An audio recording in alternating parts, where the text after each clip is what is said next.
राम कहाँ गइलन हो माय, राम कहाँ गइलन हो माय।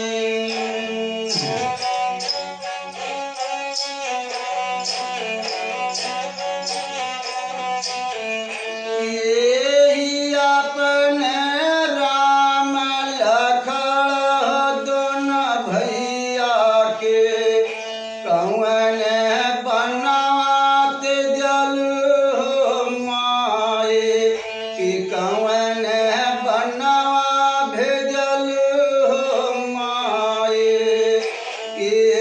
रो पूछो भरत जी के कैसे, राम कहाँ गइलन हो माय, राम कहाँ गइलन हो माय।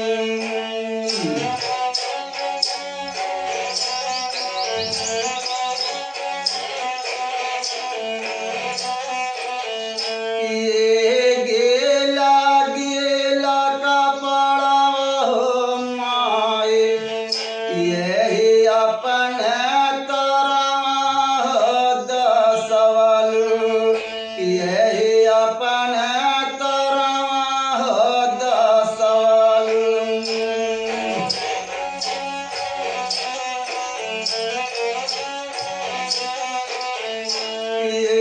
झोरा झोरा कपड़ा हो माय, यही अपन बचवन के तरवा दसवल, यही अपन राम लखन दोनों भैया के कौन बनवात जल हो माय, कि कौन बनवा भेजल हो माय।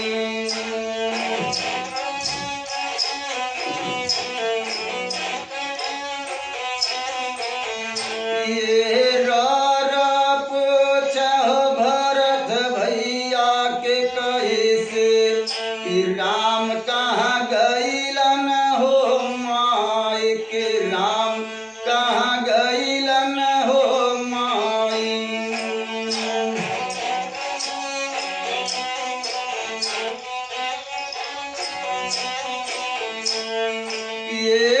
भूख लगे का भोजन हो पई है, प्यास लगे कहाँ पानी पई है हो।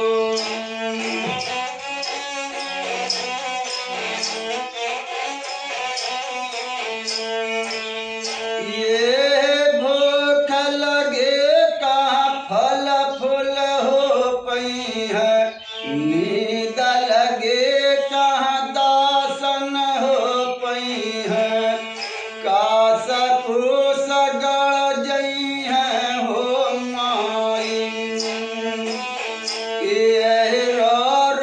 पूछो भरत जी के कैसे, भैया कहाँ गइलन हो माय, भैया कहाँ गइलन हो माय।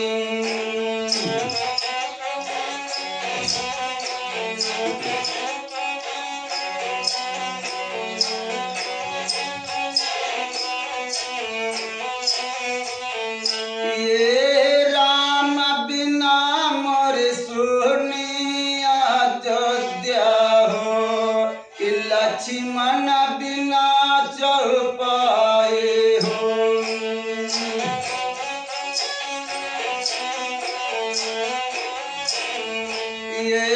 राम बिना मोर सुनिया अयोध्या हो, लक्ष्मण बिना चौपाए हो।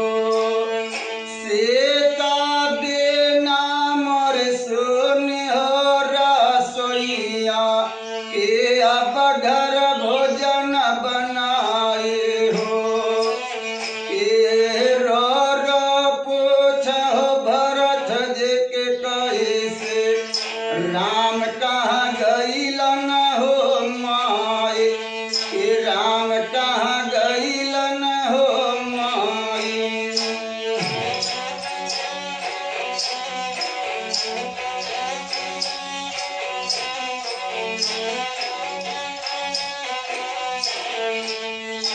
वन में सीता जी कहरनवा हो कि घरवा बाबू का मरनवा हो।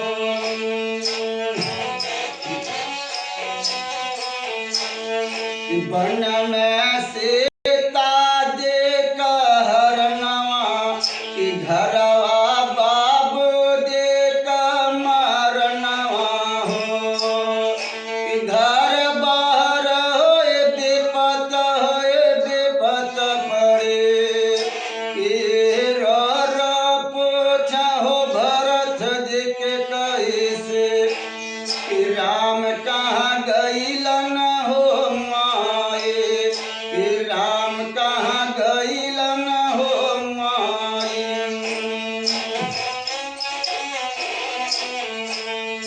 यही अपने राम लखड़ दोनों जोगिया के कवन बनवात जलू हो माए कि कवन बनवा भेजल हो माए। ये रो पूछो भरत जी के कैसे कि भैया कहाँ गईलन हो माए कि भैया कहाँ गईलन हो